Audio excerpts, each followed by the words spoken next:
인터뷰 프로필은 다음과 같습니다.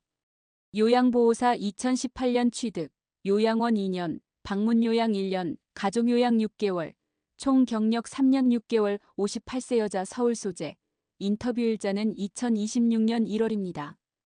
교육을 받게 된 계기는 무엇인가요?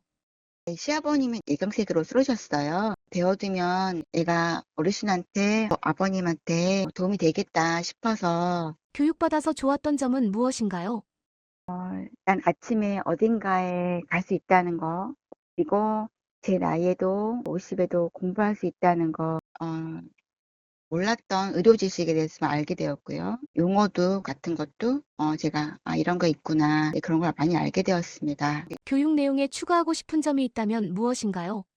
요양보호사 교육을 받을 때도 그랬고, 그다음에 요양원에서도 교육을 받을 때 보면 뇌졸중에 대해서 교육을 많이 받았어요. 그거 말고도 다른 치매에 대한 것도 해줬으면 좋겠어요. 교육받으면서 힘들었던 점은 무엇인가요?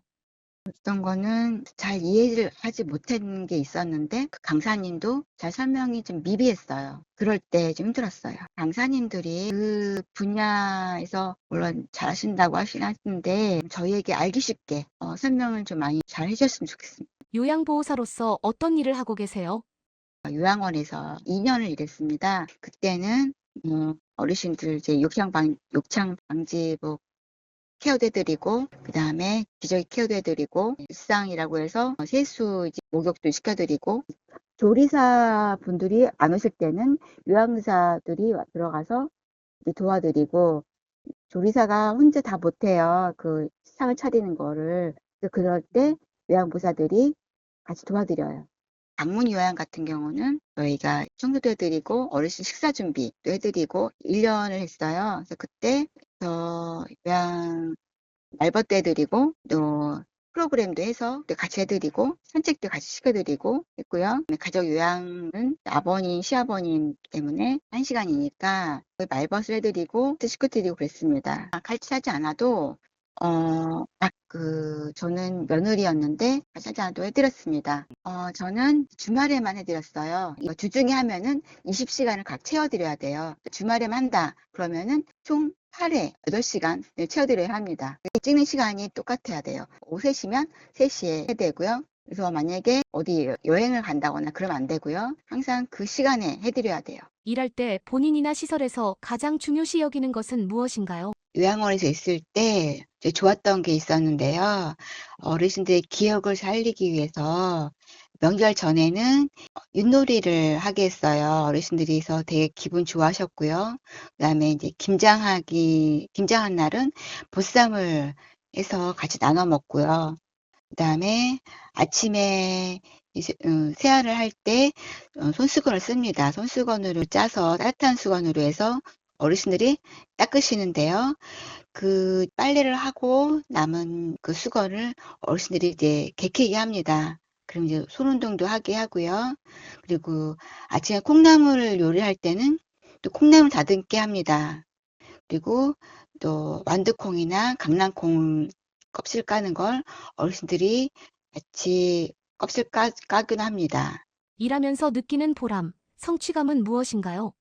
그러니까 어르신이 일상생활에 불편하니까 제가 케어드리는 거잖아요. 그럴 때 어르신이 만약에 잘 못 걸으셨는데 제가 해드려서 좀 걸으시고, 그다음에 말씀을 잘 못하셨는데 오늘 했는데 어느 날 말씀 잘 하시고, 글씨를 잘 못 쓰셨는데 어느 날 잘 그리시고, 그럴 때 만족합니다. 일할 때 가장 어려운 점은 무엇인가요?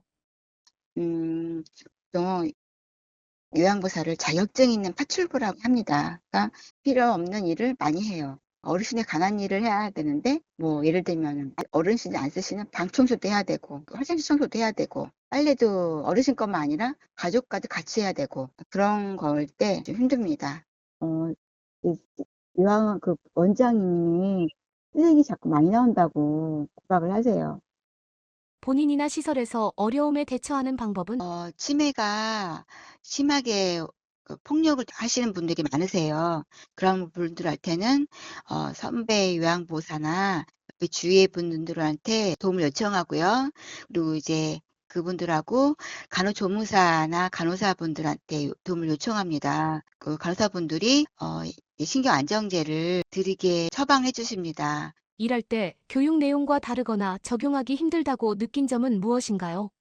받을 때는 그렇게 안 했는데 실습에서는 그렇게 하니까 힘들었어요. 근데 일할 때는 그게 너무 심했어요. 어르신들 식사하는 게 양도 적고 그 업체에서 오는 거기 때문에 양을 너무 적게 드려요. 반찬 같은 경우도 거의 반복되는 것 같아요. 골고루 해 드려야 되는데 그렇지가 않았어요. 이 실생활에서는. 욕창 방지 쿠션할 때 교육할 때는 뭐 젤리가 들어있던 거를 없었는데 보통 요양원에서는 젤리가 있는 거를 하고 그게 좀 가격이 비싸요. 그래서 이게 상당히 수요가 많지가 않아요. 그래서 그게 많지가 않으니까 보통 쿠션으로 많이 해요, 베개나. 그런 게 힘들었어요. 근데 그게 보호자들이 사 줘야 돼요, 복지연구라서. 다 비치가 돼 있는 게 아니라서 보호자가 사 온 경우만 그걸 써요. 요양보호사 제도에서 개선되어야 한다고 생각하는 점은? 네. 요양원에서는요. 쉬는 날 금요일 날 금요일을 다 못 쉬어요.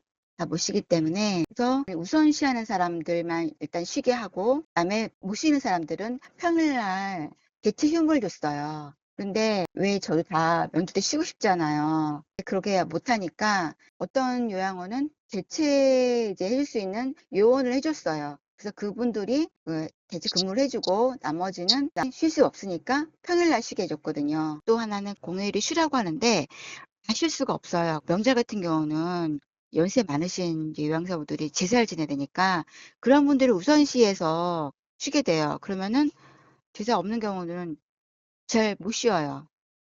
그러니까 돌아가면서 그다음 명절에 쉬한다든지 그러기 때문에 그럴 때 좀 대체 요원 좀 그런 게 있었으면 좋겠어요. 요양보호사 일을 추천하시겠어요? 네.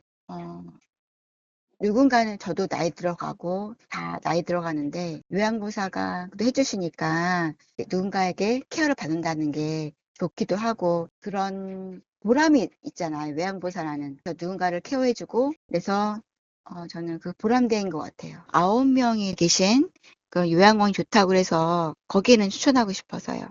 요양보호에 추천할 만한 아이템은? 드라이 샴푸를 바르고 그다음에 물수건으로 닦으라고 했는데 제가 이걸 써 보니까 이거는 베어라는 건데 이거는 그냥 뿌리고요. 1-2분 있다가 머리 그냥 문지르면 돼요. 그래서 머리 감은 것처럼 머리가 하늘하늘하고 하고 그게 되게 좋았어요. 그러니까 헤어 스프레이 같이 이렇게 뿌리는 거예요. 그래서 간편하고 물도 안 닿아도 되고 그래서 와서 어르신들 이렇게 해 드리면 좋을 것 같아요. 어르신들이 계속 누워 있으면 똑바로 누워 있으면 욕쟁이 생겨요. 그래서 그걸 체위 변경을 해 줘야 돼요. 그래서 왼쪽으로 왼쪽에서 어 시간 얼마큼 또 오른쪽으로 돌리고 또 가운데로 해 주고 이제 그거를 이제 2 시간마다 변경을 해 드려요. 그럴 때 이 쿠션이 도와주는 거죠. 그러면은 욕쟁이 방지를 위해서 괜찮습니다. 그 젤리 부분이요. 올록볼록하잖아요. 그 올록볼록한 게 말하자면 만약에 엉덩이 위쪽에 보통 꼬리뼈 쪽에 욕창이 많이 생겨요. 그러면 이 젤리 부분이 그 꼬리뼈 쪽에 되는 거예요. 그러면 틈새가 생기는 거니까 그러면 욕창을 방지하게 해 줘요. 그러니까 욕창 거의 누워 계신 어르신들 할 때 그렇게 많이 씁니다. 발에도 욕창이 많이 생겨요, 발가락에. 그래서 이 발가락에도 이걸 받쳐 줍니다. 인터뷰는 여기까지입니다. 공감되신다면 구독과 좋아요를 눌러주세요.